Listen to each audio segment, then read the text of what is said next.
JKSA classes, Unit 3, Transfer of Ownership and Delivery of the Goods. Important chapter है, concept and case study, दोनों इस chapter में important है। यहाँ पे दो वर्ड हेडिंग में आपको बोल दिया है, ओनरशिप एंड डिलीवरी। सबसे पहले ओनरशिप का मीनिंग, यहाँ पे हम ओनरशिप यानी लीगल ओनरशिप कंसीडर करेंगे। हम फर्स्ट यूनिट में ऐसा लर्न किया है, जब प्रॉपर्टी ट्रांसफर होती है तब ओनरशिप ट्रांसफर होता है, तब रिस्क ट्रांसफर होता है। इसीलिए ओनरशिप कब ट्रांसफर होती है वो डिसाइड करना बहुत इंपॉर्टेंट है। रिस्क, राइट एंड रिटर्न तीनों जब ओनरशिप ट्रांसफर होता है तभी ट्रांसफर होता है। मजाक में बोलता हूँ, शादी से पहले लड़की लड़का घूमने जाता है, लड़की का एक्सीडेंट होता है तो उसके लिए उसका पापा एक्सपेंस करेगा, तो शादी के बाद पीएफ है वहीं पे भी कुछ हुआ है तो उसका हस्बैंड पेमेंट करेगा। ओनरशिप इंपॉर्टेंट है, पोजीशन इंपॉर्टेंट नहीं है। आगे मजाक करेंगे तो शादी के पहले सैलरी है वो पापा को देना है और शादी के बाद मैं नहीं बोलूंगा अभी। इसीलिए प्रॉपर्टी पोजीशन दोनों डिफरेंट है। प्रॉपर्टी ट्रांसफर होगी तब रिस्क, राइट, रिटर्न ट्रांसफर होगा। पोजीशन यानी custody, physical control of the goods. Rules of property meaning के बाद रूल्स में सबसे पहले सेक्शन 19 है, स्पेसिफिक गुड्स यानी एसर्टेन गुड्स। आप टीवी, फ्रिज कुछ भी लेने जाते हो और प्रोविजन स्टोर है, शुगर लेने जाते हो, आपने सिलेक्ट करके अपना साइन करके अलग रख दिया है तो वो स्पेसिफिक और एसर्टेन गुड्स है। Identified and set aside will be specific and ascertain goods, section 19। Ownership कब ट्रांसफर होगी? जब इंटेंडेड यानी जब कॉन्ट्रैक्ट करोगे तभी आपकी ओनरशिप ट्रांसफर हो जाएगी। कोई भी गुड्स है वो सेक्शन 20 में आपको बताया है कब डिलीवरेबल स्टेट में माना जाएगा। पेमेंट कब किया है वो इंपॉर्टेंट नहीं है, पोजीशन कब ट्रांसफर हो रहा है वो भी इंपॉर्टेंट नहीं है, लेकिन स्पेसिफिक गुड्स में जब कॉन्ट्रैक्ट करते हैं तभी आपका गुड्स डिलीवरेबल स्टेट में है ऐसा माना जाता है। इसीलिए 19 में इंटेंडेड है, 20 में जब कॉन्ट्रैक्ट करते हो तब ओनरशिप ट्रांसफर होती है। टेलीविजन का एग्जांपल आपको दिया है, होम डिलीवरी आपको करने वाले हैं तो सेलर जब आपको डिलीवरी देगा, इनवॉइस बना के देगा तब ओनरशिप ट्रांसफर होगी। लेकिन दुकान से आप लेके जाने वाले हो तो जब बिल बना के देता है तभी ओनरशिप ट्रांसफर हो जाता है। इसीलिए यहाँ contract is made. And third में सेक्शन 21 में put into deliverable state word important है। गुड्स अभी कुछ उस रेडी है लेकिन कुछ फर्दर प्रोसेस बाकी है। लैपटॉप का एग्जांपल दिया हुआ है, लैपटॉप में ऑपरेटिंग सिस्टम, विंडो सिस्टम डालने का बाकी है तो विंडो सिस्टम डाल के आपको जब इन्फॉर्म करेगा तभी ओनरशिप ट्रांसफर होगी। 22 में गुड स्पेसिफिक है, एसर्टेन है, आपने डिसाइड कर दिया यही शुगर का बोरी है मुझे चाहिए, लेकिन उसमें 50 केजीज भी हो सकता है, 49 भी हो सकता है, 51 भी हो सकता है। इसलिए वे मेजर करने का जो गुड्स बाकी है, स्पेसिफिक है, एसर्टेन है, वह गुड्स जब आप वे करोगे, मेजर करोगे और बायर को इन्फॉर्म करोगे तभी ओनरशिप ट्रांसफर होगी। अनएसर्टेन गुड्स, अनएसर्टेन गुड्स में आपको ओनरशिप ट्रांसफर करना है तो सबसे पहले आपको एसर्टेन करना पड़ेगा। एसर्टेन गुड्स को आप आइडेंटिफाई करके अलग रख दोगे, सेट अपार्ट कर दोगे। अनएसर्टेन गुड्स डिस्क्रिप्शन से बेचा जाता है, मुझे इस तरीके का गुड्स चाहिए, वही गुड्स बासमती राइस चाहिए, अनएसर्टेन है। आप क्या करोगे, 5 केजी बोला था वो बैग बना के यहाँ पे रख दिया तो एसर्टेन करके सेट असाइड कर दिया। अनएसर्टेन गुड्स में पहले एसर्टेन करोगे बाद में एप्रोप्रिएट करोगे। एप्रोप्रिएट यानी क्या, सिलेक्शन ऑफ द गुड और the intention of the using और performance of the contract. Lalpur bypass के पास आपका कंस्ट्रक्शन साइट चल रहा है, आपने सीमेंट जो अल्ट्रा का जो एजेंसी था उसको बोल दिया मेरा लालपुर साइट पे जो गुड साइट है वहां पे सीमेंट पहुंचा दो, और बायर ने वहां पे पहुंचा दिया आपको पूछे बिना। कोई भी सिचुएशन में वो एप्रोप्रिएशन ऑफ द गुड्स माना जाएगा। बायर के इरादे से, बायर के डायरेक्शन से सेलर ने दिया है और सेलर के डायरेक्शन से बायर ले जा रहा है तो वो एप्रोप्रिएशन ऑफ गुड्स माना जाएगा।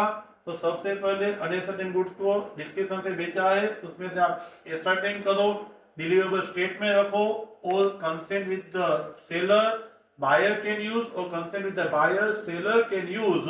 यह कंसेंट एक्सप्रेस भी हो सकती है, इंप्लाइड भी हो सकती है। सेलर के गोडाउन में आप सीमेंट लेके जा रहे हो, सेलर ने मना नहीं बोला तो इंप्लाइड भी हो सकता है। आप गुड्स एप्रोप्रिएट करने के बाद भी कंसेंट ले सकते हो, पहले भी कंसेंट ले सकते हो। एप्रोप्रिएशन यानी use of the goods, uncertain goods है वो यूज हो जाएगा तो भी उसका ओनरशिप ट्रांसफर माना जाएगा। 24 एंड 42 दोनों उल्टा करोगे तो भी सिमिलर लगेगा, लेकिन वो दोनों का कंसेप्ट भी सेम ही है। सेल और अप्रूवल बेसिस, आप गुड्स बेच रहे हो, ऐसा बोला है आपको अच्छा लगे तो रख दो वरना वापिस दो, सेल और रिटर्न बेसिस। ओनरशिप कब ट्रांसफर होगी? जब जो बंदा ए ने बी को बोला था आपको अच्छा लगे तो रखना वरना वापिस देना, बी ने फोन करके बताया मुझे अच्छा लग रहा है, except the goods. Reasonable time खत्म हो गया, बी ने आंसर ही नहीं दिया, एंड ऑफ द ट्रांजैक्शन वो गुड्स यूज करने लगा, कहीं पे प्लेज रख दिया तो सेल ट्रीट हो जाएगा। इसीलिए केस फॉर रिटर्न बेसिस, ए ने बी को बोला था गुड्स अच्छा लगे तो पैसा दो वरना गुड्स वापिस दो, तो जब बी पेमेंट करेगा तभी ओनरशिप ट्रांसफर होगा।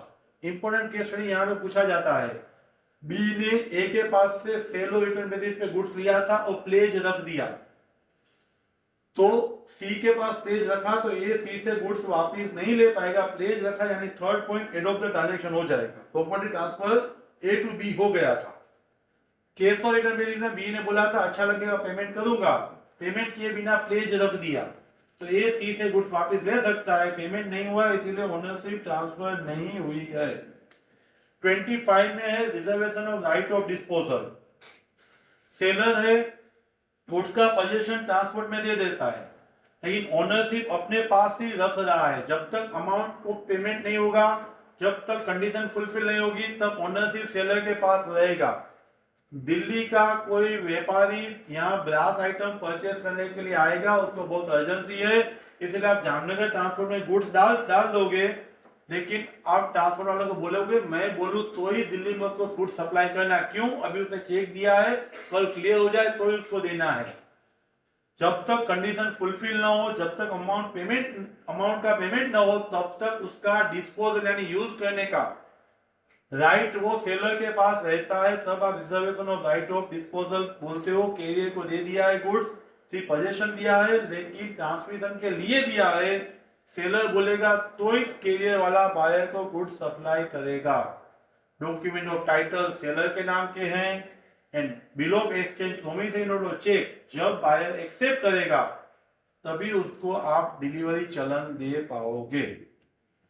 26 ट्रांसफर ऑफ रिस्क, अभी हमने डिसाइड किया जब प्रॉपर्टी ट्रांसफर होती है तब ओनरशिप एंड रिस्क ट्रांसफर होता है, उसमें अलग अलग आपको 3 सिचुएशन दी हुई है।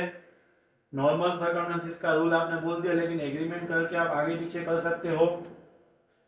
दुकान वाला ऐसा बोल सकता है कि आज मजदूर नहीं है, टीवी कल लेके जाना, अब इनवॉइस ले जा, पेमेंट दे जा, तो वो सेकंड पॉइंट में आएगा party at fault. Trade custom usage, normal circumstances कोई भी गुड्स लेने जाते हो, आपके घर तक पहुंचाने की रिस्पांसिबिलिटी सेलर की रहती है, तो वहां तक का रिस्क भी सेलर का रहता है। एग्रीमेंट, डिफॉल्ट एंड ट्रेड, उसके बेस पे भी आप रिस्क ट्रांसफर कर सकते हो। 27 to 30 में nemo dat quod non habet, उसका मतलब क्या होता है?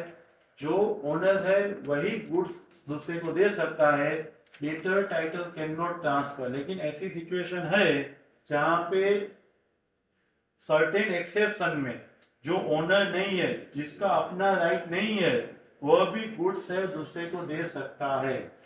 Nemo dat quod not habet strictly follow करोगे तो इनोसेंट बायर को अनजस्टिस हो जाएगा, इसीलिए यह एक्सेप्शन आपको दिए हुए हैं।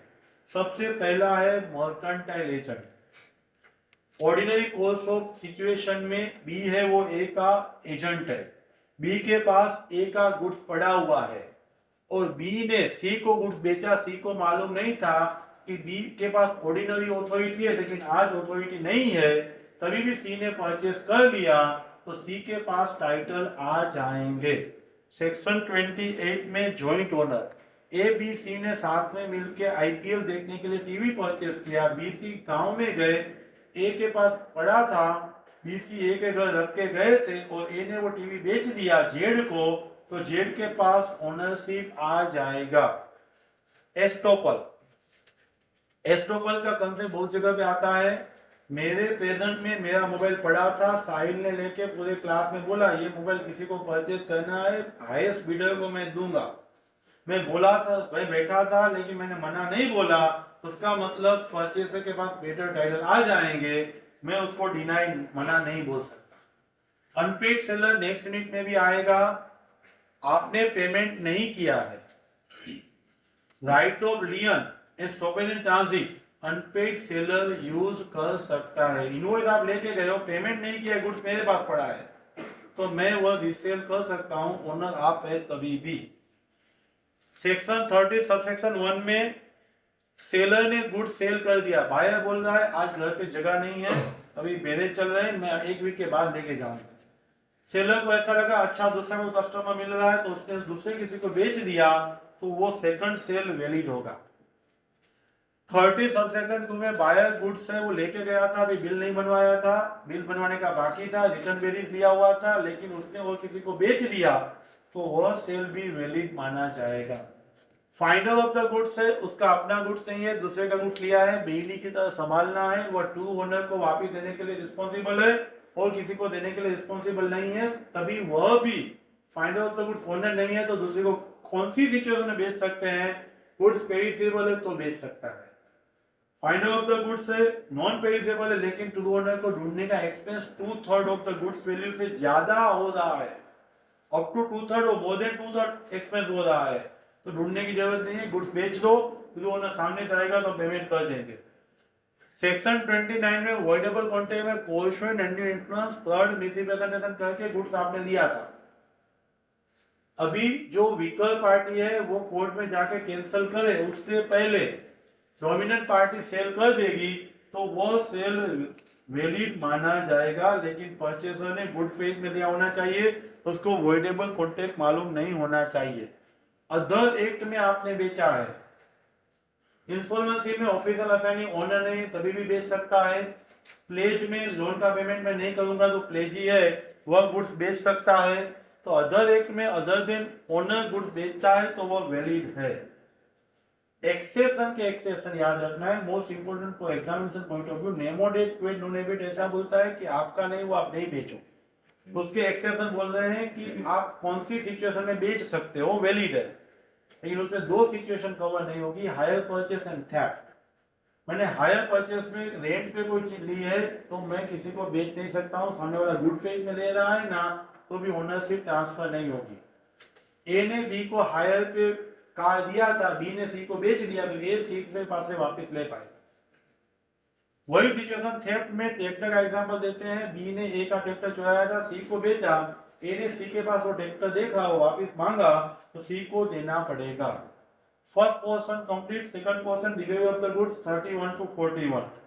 What is delivery? 2 बोल रहा है कि voluntary transfer of the goods from one person to another, gun रख के किसी के पास से लेते हैं तो वो वॉलंटरी ट्रांसफर डिलीवरी नहीं है। 3 तरह की डिलीवरी है, एक्चुअल, सिंबॉलिक एंड कंस्ट्रक्टिव, वो हमने सोगा में आगे देखा हुआ है।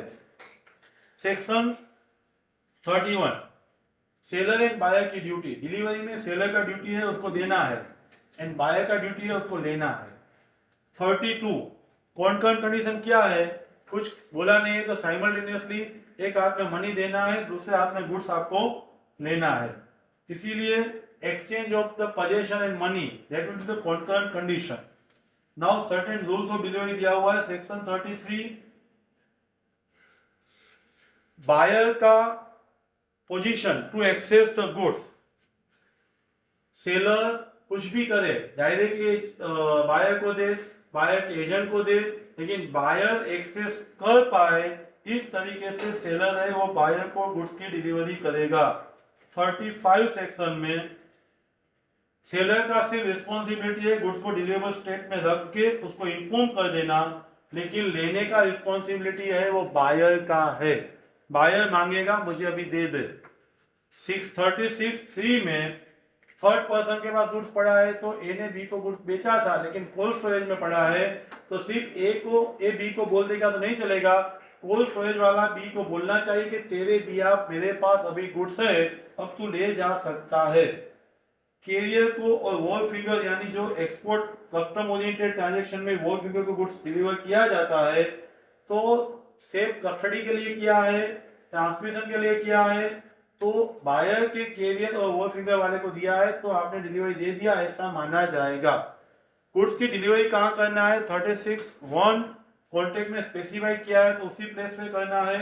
कॉन्ट्रैक्ट में स्पेसिफाई नहीं किया है तो सेल जब करते हो उसमें इमीडिएट ट्रांसफर होता है, तो जहां पे सेल का कॉन्ट्रैक्ट हुआ वहीं पे आपको ट्रांसफर करना है। एग्रीमेंट टू सेल में भी सेम रूल, जहां पे एग्रीमेंट टू सेल हुआ है वहां से आपको पोजीशन ट्रांसफर करना है। लेकिन फ्यूचर गुड्स में डिलीवरी का प्लेस कौन सा होना चाहिए? जहां पे फ्यूचर में मैन्युफैक्चर और एक्वायर होगा वहां से गुड्स ले जाने की रिस्पांसिबिलिटी बायर की रहेगी। 36(2) में time for the delivery of the goods, 36(2) and 36(4). 36(4) में आज के मीनिंग में है आपको रिजनेबल टाइम में business hours and working day में आपको लेना है, 36(4) में है। 36(2) के अंदर टाइम स्पेसिफाई किया है तो उसी टाइम पे परफॉर्म करना है। टाइम स्पेसिफाई नहीं किया है तो reasonable time during the business hours and working day, वो है 36(2). और 36(4) में बायर को मांगना है, डिमांड वर्ड भी यूज किया है। डिलीवरी के लिए डिमांड करने का रिस्पांसिबिलिटी किसका है? वो फर्स्ट टाइम में ही बोला है, वो बायर का है। 36(4) स्पेसिफिक बोलना है कि बायर को मांगने का जवाबदारी रहेगा। 36(5) में एक्सपेंस, एग्रीमेंट में बोला है तो सेलर, नहीं बोला है तो बायर को ट्रांसमिशन के एक्सपेंस पे करने हैं। सेक्शन 40 में कुछ भी डिटोरिएशन, वैल्यू डिक्रीज होता है, गुड लॉस होता है ड्यूरिंग द ट्रांसमिशन, तो वह रिस्पांसिबिलिटी बायर का रहेगा। 38 में इंस्टॉलमेंट डिलीवरी है तो वो डिलीवरी एक्सेप्ट करना वो बायर के लिए कंपलसरी नहीं है, वो गुड डिलीवरी नहीं है। बायर रिजेक्ट भी कर सकता है और उसको एक्सेप्ट भी करना है तो कर सकता है। मैंने बोला था 1 लाख टन आपको गुड्स दूंगा, बाद में बोल रहा हूँ कि एवरी डे 10,000 टन दूंगा, तो वो इंस्टॉलमेंट हो गया, वो गुड डिलीवरी नहीं है। बायर के पास राइट है रिजेक्ट करे या एक्सेप्ट करे। पार्ट डिलीवरी, पार्ट डिलीवरी में नॉन सेलेबल ट्रांजैक्शन है, होल का ही पार्ट है। मशीन के 4 पार्ट थे, 3 पार्ट दिया, एक बाकी है, तो 3 दिया तो होल का ओनरशिप ट्रांसफर हो गया, ऐसा मान सकते हो। सेलेबल गुड्स है, 1000 केजी गुड्स देना था, 600 केजी दिया है तो 600 का राइट दिया है, 400 का अभी ओनरशिप और डिलीवरी आपने नहीं दिया है। लॉन्ग क्वांटिटी में कम दे रहे हो, शॉर्ट डिलीवरी, एक्सेस डिलीवरी और मिक्स डिलीवरी। शॉर्ट डिलीवरी में बायर के पास राइट है 1000 केजी जगह पे 600 केजी आया है, एक्सेप्ट करे या रिजेक्ट करे। एक्सेस में 1000 की जगह 1200 आया है, पूरा 1200 रिजेक्ट करे, 1000 एक्सेप्ट करे, 200 रिजेक्ट करे या पूरा रिजेक्ट करे। कोई भी सिचुएशन में जितना एक्सेप्ट करते हो उतना आपको पेमेंट करना है, कॉन्ट्रैक्ट रेट से आपको पेमेंट करना है। वैसे ही मिक्स डिलीवरी है तो मिक्स डिलीवरी में भी आपको डैमेजेस क्लेम कर सकते हो, क्योंकि जो गुड्स है वही गुड्स आपको देना है, हायर क्वालिटी भी देने की जरूरत नहीं है। मिक्स डिलीवरी है, मिक्स गुड्स है तो उसके भी डैमेजेस सेलर पे करेगा। जब गुड्स डिलीवर कर रहा है सेलर, तब बायर को गुड्स एग्जामिन करने का रीजनेबल अपॉर्चुनिटी मिलना चाहिए। सेलर बाउंड है कि बायर देख ले गुड्स जैसा सैंपल डिस्क्रिप्शन जैसा बोला था उसी कंफर्मिटी विद द क्वालिटी, उसी तरीके का गुड्स होना चाहिए। अगेन डिलीवरी ऑफ गुड्स के रूल पूछते हैं तो 42, 43, 44 लिखना है, लेकिन आपको सिर्फ सेलो इंटरफेरेंस पूछते हैं तो 24 लिखना है। 42 एंड 24 सिमिलरली है कि एक्सेप्टेंस ऑफ डिलीवरी कब माना जाएगा? वहां पे आप ओनरशिप के लिए हाँ बोल रहा है, गुड्स डिलीवर हो गया तो आप बोल दो यस गुड्स डिलीवर हो गया, intimate to the seller he accepted the goods. Acceptance कब माना जाएगा? जब आपने सामने वाले को बता दिया, इंटीमेट कर दिया। सेकंड, उस गुड्स का इनकंसिस्टेंट यूज किया। थर्ड, लैप्स ऑफ टाइम हो गया, रीजनेबल टाइम में आपने आंसर नहीं दिया। तीनों सिचुएशन में एक्सेप्टेंस हो गया, ऐसा आपको मानना है। 43 में सिर्फ बायर गुड्स रिजेक्ट करेगा वो सफिशिएंट है, सेलर के अगर देने जाने की जरूरत नहीं है। सिर्फ बायर इंटीमेट करेगा, ले जाने का रिस्पॉन्सिबिलिटी है वो सेलर का रहेगा। 44 में सेलर गुड्स दे रहा है लेकिन बायर निग्लेक्ट और रिफ्यूज कर रहा है, मुझे गुड्स नहीं चाहिए, गोडाउन में गुड्स देने के लिए सेलर आया है, बायर ने गोडाउन ओपन ही नहीं किया है, ऐसी सिचुएशन में बायर है वो सेलर को कंपेंसेशन डैमेजेस पे करेगा, क्योंकि रिजनेबल टाइम में बिजनेस अवर्स में अपॉर्चुनिटी वेरीफाई दे के सेलर आया था लेकिन बायर रिफ्यूज कर रहा है, तो उसका डैमेजेस, उसका चार्जेस वो सब बायर को पे करना पड़ेगा। Thank you.